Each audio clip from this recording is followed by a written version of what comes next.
Next question क्या आ रहा है, अ डबल स्टैंडर्ड डीएनए मॉलिक्यूल, एक डबल स्टैंडर्ड डीएनए मॉलिक्यूल है जिसमें 6.5 इंटू 10⁻³ बेस पेयर है, इसका टोटल मास बताएं। तो आपको पता होना चाहिए कि एक बेस पेयर का जो मास होता है, एवरेज मास, वो 650 डाल्टन होता है। कितना होता है? 650 डाल्टन। तो टोटल कितना होगा यहाँ पर? तो पहले तो पता होना चाहिए कि 6.5 इंटू 10⁻³ बेस पेयर है। 6.5 इंटू 10⁻³ बेस पेयर, इसको हम लोग चाहे तो लिख सकते हैं 6500, है ना। पॉइंट हटाएंगे तो एक पॉइंट हटाएंगे यहाँ से, तो क्या करेंगे, एक पावर कम हो जाएगी, इसके बाद बचेंगी 2 पावर, तो 2 जीरो लगा देंगे।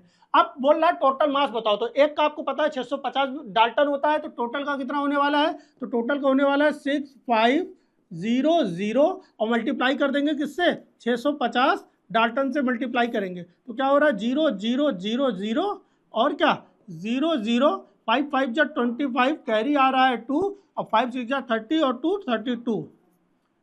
और देखते हैं भाई क्या हो रहा है, 00 और क्या हो रहा है, 6 5 जा 30, कैरी आ रहा है 3, 6 6 जा 36 और 3 9 39। ठीक है, अब क्या बन रहा है यहाँ पे? 0 0 0 5 2 और 4।